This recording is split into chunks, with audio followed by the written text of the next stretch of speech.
Indonesia nggak akan lagi punya petani. Nah, yang bisa nggarap ini butuh anak muda ini.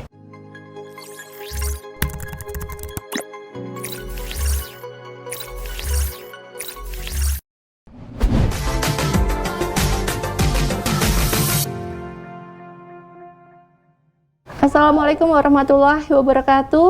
Halo, apa kabar kalian hari ini? Selamat berjumpa kembali di Tanam Ternak Channel. Kali ini bersama saya Citra dan masih tetap bersama Bapak Novianto. Kita berlanjut di part 2 tentang topik bahasan kita kali ini, yaitu bangga menjadi petani. Pak Novianto akan memberikan motivasi buat generasi muda, khususnya sarjana pertanian nih. Teman-teman, terutama yang fresh graduate, jangan skip video ini karena kalian akan mendapatkan banyak sekali informasi terkait menariknya di sektor pertanian ataupun berkarir di sektor pertanian, akan membuka banyak peluang usaha.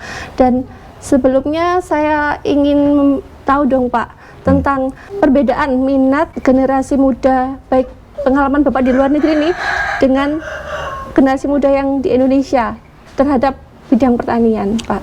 Iya, bulan Maret 2020 yang lalu ada sebuah tulisan yang menarik di The Jakarta Post, itu menulis judulnya Indonesia The Land Without Farmer.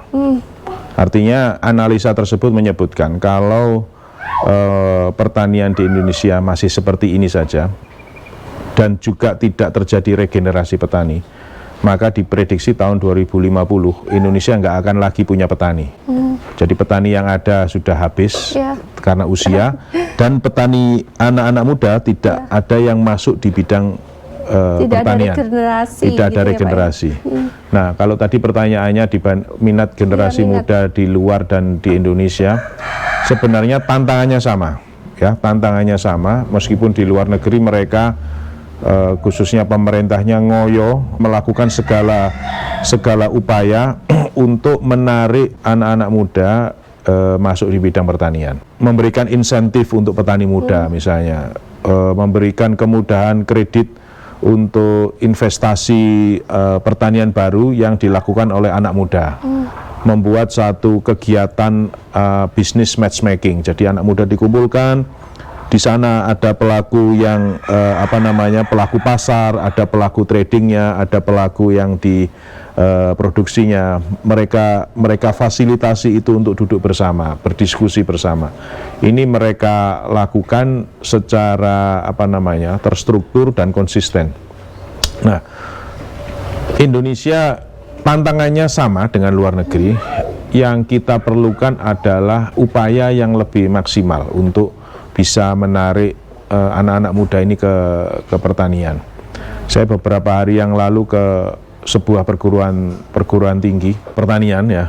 Saran saya untuk perubahan kurikulum pendidikan pertanian di perguruan tinggi, ya, salah satunya saya lihat memang harus dimulai dari spirit atau motivasi para pengajarnya. Ya, ketika pengajarnya mau bertani,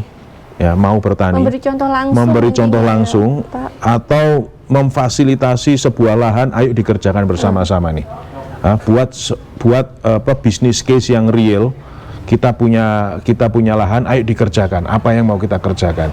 Nah, ketika ada inisiatif tersebut datang dari pihak perguruan tinggi, dari kampusnya memberikan inisiatif, nah, ini tergerak ini. Jadi ada lokomotifnya sudah bergerak ke arah sana. Nah, ini gerbongnya anak-anak mahasiswa akhirnya mau terjun langsung di sana. Saya ingat dulu zaman saya kuliah itu ada jeda antar semester, ya. Jadi semester 1 ke semester 2 itu ada libur 1 bulan. Itu kita lakukan kegiatan namanya AT, Agriculture Training. Ya, setelah selesai agriculture training, jadi AT ini kita lakukan di masa liburan, sehingga mahasiswa yang bergabung di AT pasti dia mempunyai motivasi kuat untuk mengasah diri sebagai petani. Karena apa? Dia mengorbankan liburannya, mengorbankan jalan-jalan dengan keluarga, dengan pacarnya untuk ikut program ini, dan program ini sangat intensif. Artinya setiap hari kita harus datang mulai jam 6, ya, kadang diperlukan pagi hari sampai sore, sampai produk tersebut. Nah, terus AT setelah lulus dari training, dia harus buat satu bisnis plan yang harus dia kerjakan. Lahan disediakan oleh kampus, pinjam kampus kita. Boleh nggak saya pakai lahan waktu itu berapa ya? Saya lupa tepatnya, mungkin setiap 10 anak dapat 1000 meter atau berapa, kita kerjakan bersama-sama. Nah, sehingga ada namanya motivasi, mempunyai pengalaman langsung, aplikasi langsung ya Pak. Ya kalau atau kalau istilahnya orang itu hands on, jadi tangannya begitu terampil langsung mengelola tanamannya, memberikan satu pengalaman yang sangat berharga sebenarnya, hal-hal semacam itu, dan itu perlu kita galakkan sampai untuk saat ini, karena saya lihat minat mahasiswa pertanian yang saya jujur saja, tahun lalu saya menawarkan diri untuk bisa mendampingi mahasiswa praktek lapang nih, kuliah lapang. Ya, kuliah lapang itu kalau zaman saya dulu briefingnya di gazebo atau di tenda gitu ya. Begitu selesai briefing terjun ke lapang. Cukup bermodal topi. Nah, yang lucunya sekarang saya begitu datang, waduh arek kok ganteng-ganteng ayu-ayu ini gitu. Rapi, pakai bersih, necis dan sebagainya. Dan saya berikan briefing apa yang harus kita lakukan saat ini, misalnya ini bikin bedengan ya, nanti lurus ke sana, tingginya sekian dan sebagainya, itu peralatannya. Ternyata dia sudah nanti ada orang yang mau ngerjakan itu, yang megang hand traktor. Begitu masuk ke lapang, kalau saya dulu paling bingung nyari topi. Kalau sekarang, pakai sunblock. Ini temu SPF piro rek? Nyocokan SPF dari sunblocknya. Jadi, pengen ayu-ayuan, pengen ganteng-gantengan. Nah, itu bisa mereka lakukan kalau pertaniannya lahan yang tersedia, lahan modern. Greenhouse bersih gitu kan, sudah tertata atau indoor farming, plant factory. Plant factory itu ada sebuah gedung yang di dalamnya disetting rak-rak dengan cahaya, dengan kelembapan, dengan nutrisi yang diperlukan oleh tanaman. Intinya semua agroklimat yang dibutuhkan tanaman itu tersetting di sana. Sekarang ini maju pesat ya, di Jepang, Korea, di Singapura, kecuali kalau model pertanian seperti itu. Nah, tapi kita belum siap untuk ke sana, sehingga harus praktek dulu di lapang. Meskipun kerja di greenhouse juga panas ya. Kalau saya misalnya kerja di greenhouse melon di hidroponik melon ya, di greenhouse itu kadang kalau siang di dalam itu sampai suhu 45, 46 derajat ya. Dan kadang-kadang harus aktivitas tinggi di dalam greenhouse meskipun dalam kondisi panas. Ya kalau kata teman saya, sampean latihan haji. Latihan sa'i. Berpanas-panas di dalam greenhouse. Ya itu tadi. Jadi butuh upaya serius dari berbagai pihak. Dan juga bukan hanya upayanya tapi juga refleksi diri nih. Kalau misalnya kita mau kalau saya misalnya mengajak anak muda bidang pertanian, saya punya bukti nih, ya saya punya bukti, saya bawa mereka datang ke kebun anggrek ini, atau saya ajak datang ke kebun klien saya, ini yang kita kerjakan bersama-sama dengan klien seperti ini, ada bukti. Tetapi kalau perguruan tinggi ngajak supaya anak mudanya bertani, tetapi dia tidak memiliki, tidak ada contoh, ya pasti berat kan. Nah, bapak saya sering cerita. Saya kalau dulu ya, kalau ada orang dari misalnya Balai Penelitian Tanaman Hias bilang ke saya, anggreknya bapak harusnya dibeginikan. Nah, bapak saya selalu bilang, anggrekmu ya apa sih? Kalau anggrek di kebun balai lebih bagus dibandingkan dengan anggrek saya manut. Tapi kalau anggrek di balai penelitian tersebut tidak lebih bagus dari kebun petani, ya buat apa petani mau ngikut ke mereka gitu. Nah ini sebuah contoh, jadi butuh teladan. Ya. Dari kurangnya minat generasi muda Indonesia terhadap sektor pertanian ini Pak, pastinya ada sih yang sisi menarik dari sisi sektor pertanian Indonesia itu Pak, yang Pak Novianto lihat tuh masih ada sisi menariknya tuh di sisi mananya ini Pak? Ya, kalau khususnya di Indonesia, kalau saya lihat petani Indonesia tidak akan pernah kekurangan pasar. Menariknya pasar itu pasarnya, dan Indonesia kita punya sekian 260 juta lebih orang. Kalau antara mereka, saya sebenarnya punya datanya, angkanya, tapi saya lupa ya. Katakanlah 20% dari angka tersebut, berarti kan sudah sudah hampir 50-an juta orang itu masyarakat konsumtif, masyarakat middle income. Masyarakat middle income itu kalau mereka beli sebuah produk, dia tidak price sensitive. Jadi kan dilihat, dia ingin lihat sensasi produknya. Oke, produk apa ya? Paprika kok bentuknya lonjong, manis dan sebagainya. Dia ingin itu. Dia nggak lihat harga itu belakangan. Terus misalnya dia lihat ada melon ini kecil, tapi ketika dipegang loh kok berat ya, 2 kiloan, padahal bentuknya kecil, ada garis-garisnya, nettingnya tebal. Nah, pasar ini belum banyak digarap, sehingga masuknya artinya demand-nya ada, permintaannya ada, tetapi pasokannya tidak ada.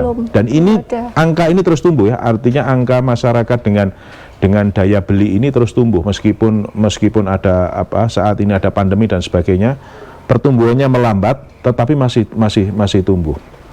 Nah, kalau kita lihat di posisi ini Indonesia dibandingkan dengan negara Asia Tenggara yang lain, pasar untuk middle class ini secara nominal jauh lebih besar dibandingkan dengan negara tetangga. Nah, ini kalau digarap, nah yang bisa nggarap ini butuh anak muda ini. Karena yang untuk bisa mensuplai spesifikasi produk, bisa mensuplai produk dengan added value yang inovatif, ini adanya di pikirannya anak-anak muda. Nah, sehingga bagaimana yaitu tadi menggiring mereka supaya bisa ngeling ke sini. Dan ini sering kita lakukan ya. Jadi misalnya kita kampanye, campaign. Saat ini misalnya di perusahaan saya kita kampanye tentang snack, healthy snack. Healthy snack itu isinya apa? Timun kecil-kecil, ada tomat cherry, tomat yang bulat-bulat, ada snack pepper. Jadi pepper itu cabai, tapi ini paprika kecil-kecil, dimasukkan di sana. Ada snack cabbage, jadi kubis kecil, jadikan sebagai snack. Itu kering, Pak? Bukan, fresh. So fresh dalam satu box. Kebetulan nanti bulan Desember kita campaign ini di beberapa supermarket di Kuala Lumpur. Ini menarik dan orang-orang tertentu itu orang-orang yang mempunyai pengalamannya gini. Jadi dia punya uang, ya, dia punya pekerjaan dengan penghasilan yang cukup tinggi. Dia sering traveling, ya, sering melihat dunia luar. Begitu dia pulang, pengalaman dia di dunia luar ingin juga dia dapatkan, dia temukan di negaranya. Nah, model-model tadi yang snack, healthy snack itu tadi sudah ada duluan di Amerika, di Eropa, ya, di Jepang. Nah, orang-orang yang pernah ke sana impress dia, terkesan dengan itu. Begitu datang ke negaranya, dia cari itu. Dan ketika kita mampu menangkap peluang itu pasar. Nah, itu pasar, itu opportunity, itu peluang, dan itu bisa kita kerjakan. Dan yang bisa ngerjakan ini anak-anak muda. Iya, nggak mungkin yang petani, ya nyun sewu, saya tidak tidak bermaksud merendahkan petani-petani yang senior, tetapi dinamika berpikir untuk hal-hal yang inovatif itu lebih dominan ada di anak-anak muda. Ya, Pak, ya. Nah, cuman cerita ini harus dibikin. Jadi ada story lainnya yang kita sampaikan ke anak muda. Kalau tidak ada story-nya, bagaimana mereka bisa tahu? Iya. Ya. Buat generasi muda itu tadi sisi menarik dari sektor pertanian, itu tugas kalian semua, juga kita semua sebagai warga negara Indonesia untuk bisa memanfaatkan sisi positif dari bidang pertanian sehingga bisa memberikan nilai tambah yang lebih bermanfaat lagi.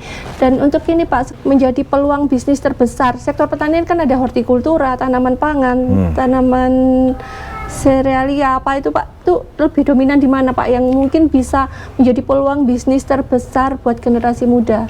Ya, situasi saat ini kita ada di kondisi pandemi, ya, COVID-19 yang kita tidak seorang pun bisa memberikan perkiraan yang akurat kapan ini akan berakhir. Dan salah satu yang bisa menjaga kita tidak terinfeksi oleh COVID itu adalah daya tahan. Ya kan, imun kita. Sistem imun itu terbentuk karena salah satunya adalah pola hidup yang sehat, termasuk makanan yang sehat. Makanan yang sehat apa? Konsumsi buah, sayur. Kalau kita lihat di grafik, jadi turbulensi permintaan pasar terhadap produk sayur dan buah, wah itu terjadi dinamika yang menarik sekali. Jadi permintaan akan jeruk, wah itu tiba-tiba naik tinggi karena orang berpikir jeruk ini sumber vitamin C yang bagus dikonsumsi untuk memberikan imun tubuh yang lebih baik. Karena waktu itu kita ingat kan, tiba-tiba begitu ada COVID datang, semua orang bilang, oh ini bagusnya vitamin C, vitamin C sak toko apotek seluruh Indonesia habis. Nah, terus orang akan saat ini cenderung lebih peduli terhadap makanan sehat. Ya, konsumsi buah dan sayur meningkat. Konsumsi buah dan sayur meningkat cukup signifikan kalau kita lihat di data yang kita miliki. Dan juga terjadi pergeseran perilaku belanja masyarakat. Jadi kalau dulu orang belanja ke supermarket katakanlah, dia bisa datang 2 hari sekali, seminggu 2 kali. Tapi sekarang karena dia nggak berani kontak atau mengurangi kontak langsung, dia datang cukup seminggu sekali. Ya, bahkan ada yang tidak datang sama sekali, tetapi dia memanfaatkan online. Informasi ini harus kita gali lebih mendalam untuk dijadikan peluang. Dari beberapa hal yang Pak Novianto tadi sampaikan, mungkin bisa memberikan tips atau trik bagi generasi muda yang sudah tertarik untuk terjun ke bidang pertanian ini, untuk bisa eksis stabil untuk di pertanian ini, Pak. Ya. Tipsnya bagaimana? Jadi ada dua kunci untuk kita supaya tetap eksis berada di pertanian. Itu ada 2 hal. Yang pertama ada yang kita sebut dengan istilah demand driven farming. Demand driven farming itu adalah bertani yang didrive oleh permintaan. Di sisi ini kita harus tahu apa yang diminta oleh pasar. Ya, contoh misalnya kalau kita sekarang ke supermarket, nggak ada lagi tuh orang supermarket yang jual semongko gede gede, ya kan? Semua menjadi kecil, personal size. Jadi orang makan semangka 1 kali makan dibagikan keluarga sekarang kecil-kecil, nggak kayak dulu. Ya, ibu mertua saya itu 13 bersaudara, misalnya contohnya. Ada mbah saya itu 11 bersaudara, nggak ada lagi sekarang keluarga sebesar itu, sehingga dia perlu personal size. Ya, satu kali potong untuk 4 orang, ya, 2 orang dewasa, bapak ibu dan 2 anak, selesai habis. Nggak ada simpanan di kulkas atau dan sebagainya. Nah, permintaan akan buah menjadi lebih kecil. Itu banyak hal di melon juga terjadi, di pepaya. Kita kalau ke supermarket sekarang nggak lihat pepaya yang gede-gede itu kan. Nah, pepaya yang kecil-kecil ini satu kali makan habis. Nah, ini yang kita sebut dengan istilah demand driven farming. Jadi bertani sesuai dengan permintaan pasar. Apa yang harus dilakukan? Pelajari itu pasar. Pelajari itu preferensi konsumen. Kalau konsumen mau beli sayur, itu yang dia beli apa sih? Gitu kan? Misalnya mau beli kangkung misalnya, seberapa besar sih? Ataukah diikat, ataukah dipotong separuh, tinggal daunnya dan sebagainya. Kalau mereka mau beli lettuce, ya, lettuce macamnya banyak, ada Batavia, ada Butterhead, macam-macam kan. Kalau mereka harus beli satu-satu kok repot. Nah, orang semakin butuh kecepatan dalam mempersiapkan makanan. Ya sudah, ada yang disebut dengan salad mix yang sudah prepared, ya sudah, ini tinggal makan.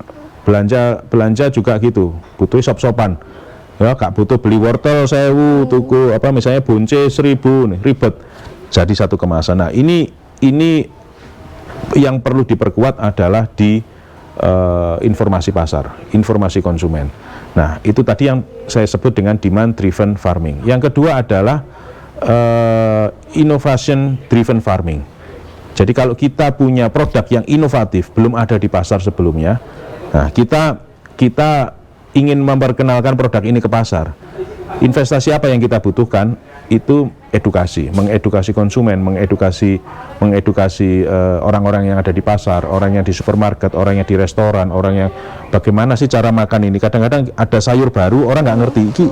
Iki apa sih ini masuk, ya, contoh kita pernah introduksi namanya pil desapu melon. Pil desapu melon itu melon penampakannya kayak apa ya, dinosaurus.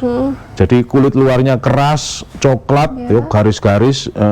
Orang nggak ngerti ini apa sih, ini buah atau ini melon atau timun atau buah yang lain gitu kan. Nah, hal yang inovatif tersebut, investasi yang besar kita lakukan adalah mengedukasi pasar. Kita buat in-store promotion, kita buat demo, ini loh cara makan melon dan sebagainya. Ya, ini dua hal yang perlu dilakukan supaya kita bisa berada di bisnis pertanian secara berkelanjutan. Jadi jangan sekarang tanam, begitu nanti panen bingung iki tak dolang sapa ya? Sapa gelem itu ya.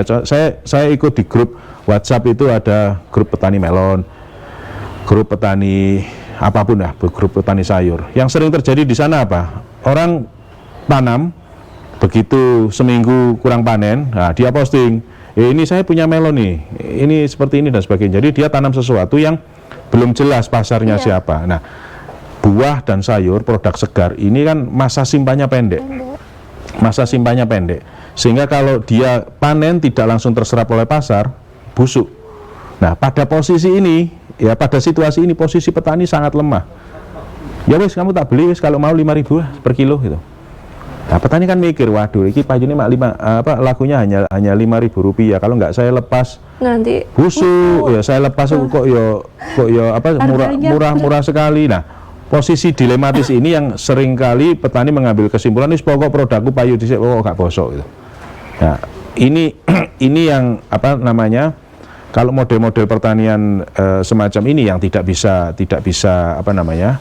menarik minat anak muda, juga tidak bisa berkelanjutan terus-menerus. Sampai kapan bisa berlangsung seperti itu? Belum lagi hal ketika bertani melon katakanlah ya, wis menjelang panen tiba-tiba hujan deras. Ya, faktor iklim yang tidak lagi mudah untuk diprediksi, atau tiba-tiba ada kelangkaan pupuk. Hal-hal yang muncul begitu saja tanpa pernah terpikirkan sebelumnya. Sampai saat ini perkembangan sains dan teknologi di bidang pertanian itu Pak sudah sejauh apa untuk di Indonesia? Wah, kalau bicara di Indonesia masih lambat sekali, ya lambat sekali perkembangannya. Tapi kalau di dunia itu sebenarnya banyak hal-hal baru yang menjadi inovasi di bidang pertanian. Jadi contoh misalnya kalau kita Australia kawasan pertaniannya ada di Queensland sampai ya antara New South Wales sampai Queensland. Orang tanam paprika satu kali tanam 100 hektar. Nah, mereka pakai drone. Drone ini fungsinya beberapa hal ya. Yang pertama dia ngecek tanaman. Si petaninya hanya duduk di kantornya saja, lihat oh ya semua oke. Ketika di situ ada hama dan penyakit, treatment apa yang mereka lakukan misalnya, butuh apa? Dia drone itu tidak hanya ngambil gambar, tetapi dia juga melakukan penyemprotan. Yang dia semprotkan nano pesticide. Jadi pestisida bukan semprot yang dengan air, tetapi partikel kecil. Ketika dia turun sampai ke permukaan tanaman, dapat kelembapan, partikel ini lepas, akhirnya seperti tanaman tersebut seperti disemprotkan. Ya, jadi cukup si operator itu duduk di kantornya. Terus demikian pula dengan saat panen. Drone dilengkapi dengan fasilitas sensor warna. Jadi kalau paprika warnanya merah gitu ya, dia lihat, oh ya ini yang merah sudah sekian persen, misalnya patokannya 60%. Ketika sudah 60%, mobil tenaga kerja yang orang manen baru jalan. Teknologinya sudah jauh sampai ke sana. Jadi artificial intelligence untuk pertanian. Nah, kalau kita lihat teknologi misalnya yang pertanian greenhouse, saya 2018 itu ke kantor saya punya satu fasilitas modern di Tomat Center namanya. Jadi ini tomat, ini baris-baris di dalam greenhouse. Sini matahari terbit dari sini nih. Oh, tanaman tomat yang sebelah sini kena matahari duluan. Jadi otomatis dia mengalami penguapan yang sebelah sini belum. Nah, sehingga irigasinya jalan dulu yang di sini belum diberi air, yang di sini sudah diberi air sesuai dengan jumlah penguapan dan jumlah energi joule yang dia terima. Itu yang kita sebut dengan istilahnya precise farming. Jadi persis seperti apa yang dibutuhkan tanaman. Nah di Indonesia belum seperti itu. Jangankan teknologi yang seperti itu, untuk investasi buat greenhouse saja di Indonesia sudah dianggap modern. Wih, petani itu pakai greenhouse, wah petani modern. Padahal baru greenhouse naungan saja, belum teknologi yang melekat, yang harusnya melekat pada greenhouse tersebut. Karena apa? Investasi greenhouse di Indonesia sangat mahal dibandingkan dengan negara tetangga. Saya pernah buat satu kalkulasi, 1 meter greenhouse di Indonesia, ya, dengan uang yang sama saya bawa ke Malaysia, dapat 2,5 meter. Kenapa seperti itu, Pak? Ya biayanya lebih mahal, plastiknya harganya lebih mahal, konstruksi besinya lebih mahal dan sebagainya. Kalau ini saya bawa ke Vietnam, uang yang sama dapatnya 4 meter. Jadi 2,5 meter di Malaysia bisa dapat 4 meter. Artinya apa? Kalau kita investasi 1.000 meter greenhouse di Indonesia, bisa dapat 2.500 meter, 1/4 hektar di Malaysia dan hampir setengah hektar di Vietnam dengan uang yang sama. Sehingga pantas kalau dilihat, ini petani kaya nih bikin greenhouse. Memang mahal.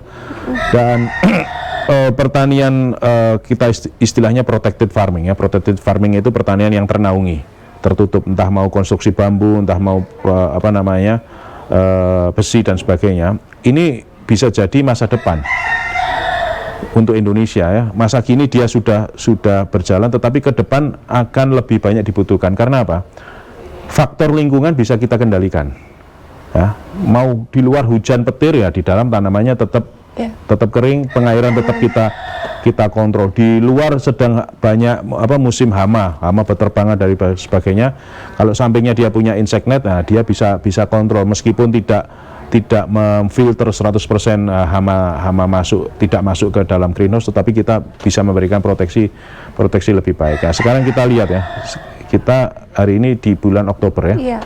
Di bulan Oktober hujannya sudah sedemikian besar ya. Karena dulu saya pikir kita kalau lihat tren cuaca, biasanya hujan besar itu di bulan November. Apakah saya nggak tahu kebetulan atau tidak, tapi Guns N' Roses itu membuat lagu November Rain. Ya, karena memang hujannya di bulan November kan, entah kebetulan atau tidak dia membuat lagu itu. Tapi kalau kita lihat secara menyeluruh, cuaca ini wis gak karu-karuan ya. Artinya kadang-kadang kita dapat hujan di tengah-tengah musim kemarau, kadang-kadang harusnya sudah musim hujan tapi masih ada kebakaran hutan karena kekeringan. Nah, faktor-faktor ini kalau untuk pertanian bisa kita minimalkan dengan protective farming itu. Ya, menarik sekali informasi yang Pak Novianto sampaikan. Semoga bisa bermanfaat buat teman-teman tanam ternak di rumah. Dan saat ini saya berada di Kebun Surjanto Orchid di Kota Batu, Malang. Kalau kalian ingin tahu lebih banyak tentang anggrek, bisa berkunjung ke sini, ke Surjanto Orchid. Terima kasih buat teman-teman yang sudah menyaksikan video kami sampai selesai. Semoga bisa memberikan nilai tambah serta membangkitkan minat serta motivasi generasi muda khususnya untuk berkarir dan berbisnis di bidang pertanian. Terima kasih buat teman-teman yang sudah subscribe channel ini, dan teman-teman yang belum subscribe, segera subscribe. Jangan lupa tekan tombol notifikasi supaya kalian tidak ketinggalan video-video dari kita selanjutnya. Demikian dulu jumpa kita pada obrolan santai kali ini. Sampai jumpa di video berikutnya. Terima kasih Pak Novianto. Ya, terima kasih. Assalamualaikum. Waalaikumsalam warahmatullahi wabarakatuh.